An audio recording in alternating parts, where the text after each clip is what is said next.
I think we alluded to part of this before, but I'm going to repeat it in case anyone didn't hear. Why aren't all the traffic mitigation measures that were proposed in the FEIS being implemented before the arena opens? All the ones that were associated with the arena are being implemented. Not first. Except for 6th Avenue, which DOT has asked us not to do the widening, to observe 6th Avenue. So the roadway is not being widened on 6th Avenue. Any others? Carlton Avenue Bridge won't be open for a year. The Carlton Avenue Bridge will be open by the time the arena opens. Yeah, but not before this. Excuse me?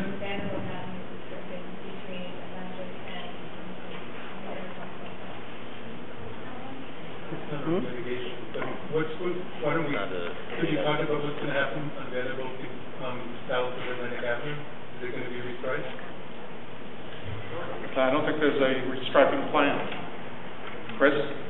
Sorry, what was the question? Vanderbilt south of Atlantic Avenue, will it be restriped? I think that's probably something that... It was, I mean, I mean, it's already been restriped. So in the FEIS it shows 4-lane northbound, either from Pacific or Dean, but I think it may be even in Pacific. We have to go back and check. So is that going to happen? I'm not advocating for it, I'm asking. We'd have to look. What's that? I think that's... Did Varsity want to reverse that? You didn't hear me. We'll have to go back and look at that. Okay. Sam, what's the new street width of Pacific, or what is the new width of Pacific Street from 6th Avenue to Carlton, according to the plan? I believe the roadway width is 37 feet, and the south sidewalk is 18 feet, and the north sidewalk 15 feet. What happens to the trees? How many trees are being taken away? Will trees be affected by this at all? Wait. And if so, how? How's that possible? If you reduce the 20 street street trees. 20 street trees. How's that possible? When we're widening Pacific Street on the opposite side, on the north side, I'm just saying, if you're talking, I'm trying to understand the question. It's a cross News walk, the widening of Pacific between 6th and Carlton. You want to know if the street trees are going to be affected. They will be affected, right? Has to be. Okay. So I just want to how many trees are being taken away? I don't know. I don't know how many trees are there. 20. Who did you replace? Anywhere near when's the timetable for treatment? I would have to see, we have to see that. It sounds like they need to take a closer look at this Yeah. and get back to you with more detail. I know it can be frustrating to ask questions No, but actually but not hear that's answers, the but kind of, we have a commitment for us from to the people here tonight to respond get and back get to the us. answer. So, It sounds like 20 trees being taken away. It sounds right, but they might come back. So we just have to. okay, thank you. Much smaller. So we actually have a number, and I'm just going to sort of make this a generic question, but we have a lot of comments and related questions, most of which I think have been asked by now, about the effects of traffic congestion, horn honking, and their impact on quality of life in the neighborhood. And there seems to be a real calling here for better enforcement and protection of those quality of life impacts that our communities have become accustomed to as their standard of life. So would any of the representatives here care to comment further on how they can bolster and support additional enforcement and preservation of the quality of life in our neighborhoods most close to the affected site?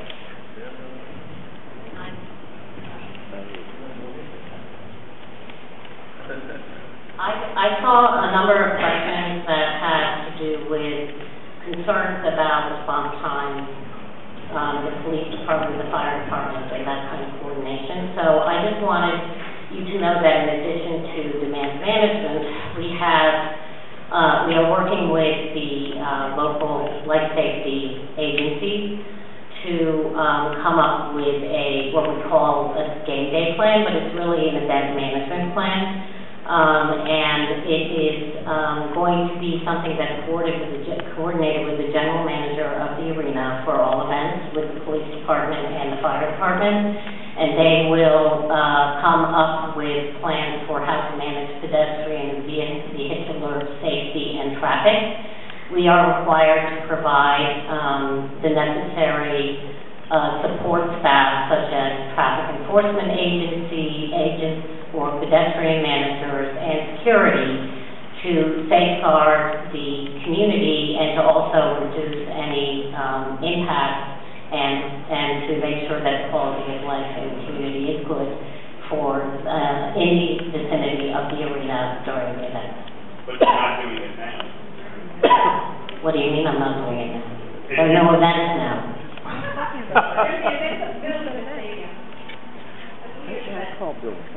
I don't think that there are very many.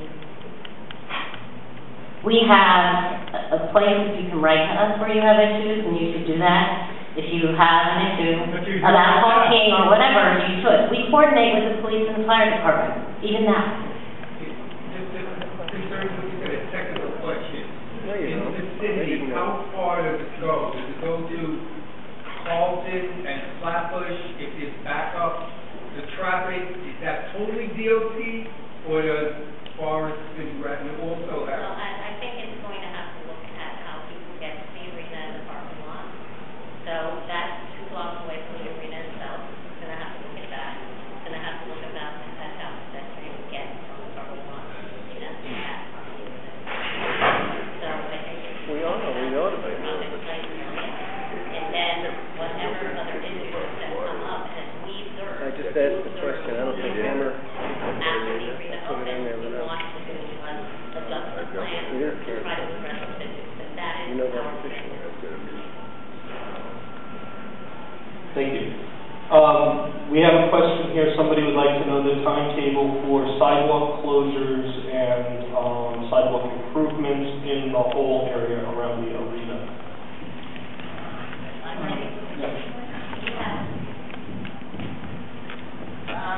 Just generally, we gave you the broad sort of chunks of it, which is that certain things will be happening in the summer of 2011, starting this month.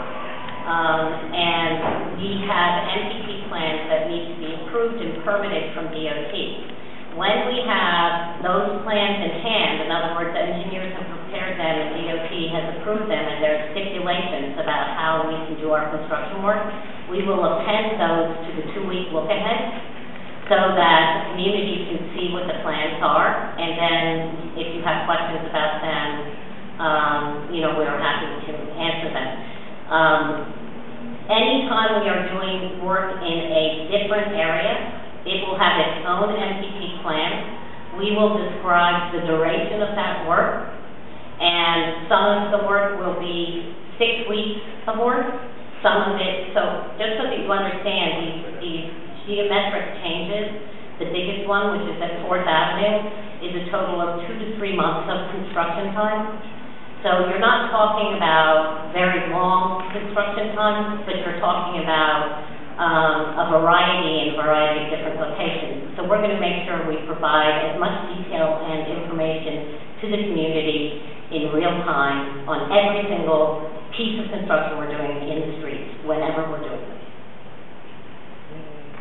Thank you, Jane. Before I ask what will likely be the final question, I want to also mention that the Borough President's office, together with Council Member Letitia James's office, had started an Atlantic Yards cabinet structure. And for those of you unfamiliar, a cabinet really is a collection of representatives who come together on a periodic basis. In this case, it's the elected officials who represent the area, it's the 3 community boards who represent the area, it's the Empire State Development Corporation, Forest City, and affected agencies. And we've been meeting now roughly every 2 to 3 months. We've had several meetings so far.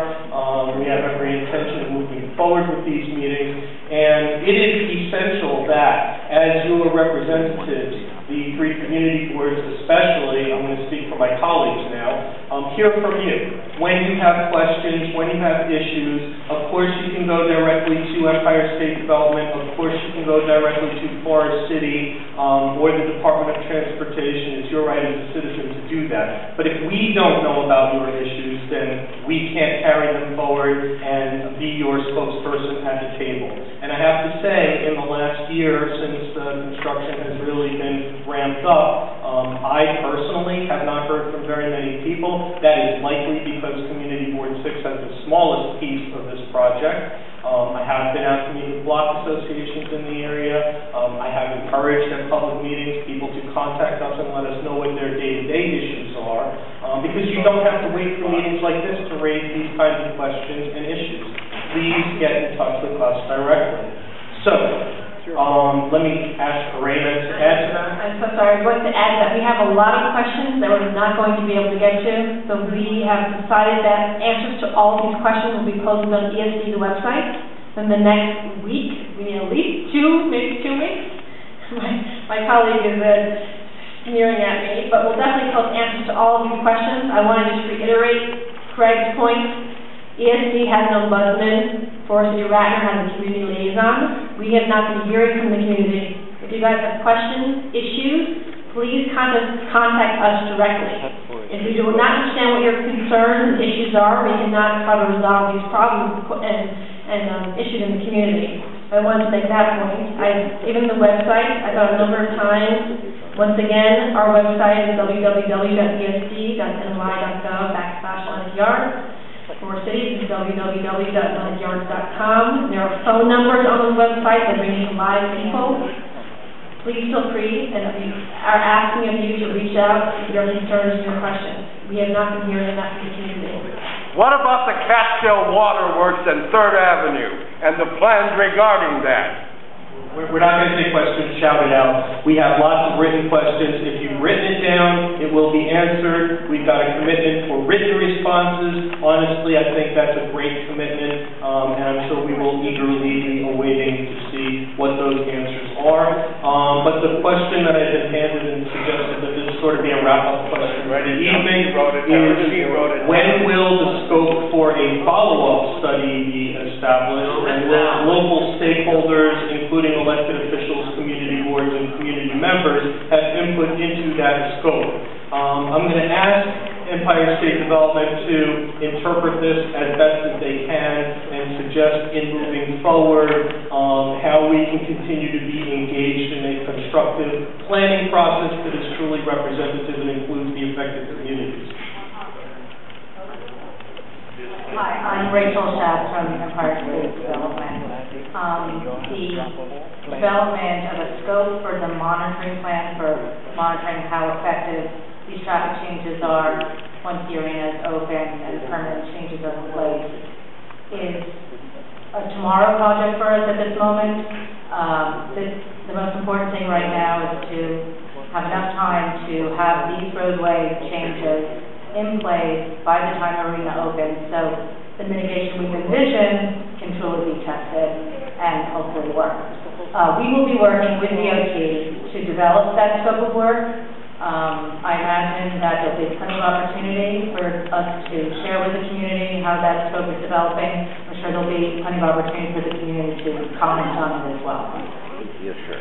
Thank you, Rachel. So in closing, I would like to thank Forest City, Radnor, and Empire State Development for making themselves available to us tonight. I hope we walked away with more information than we came with.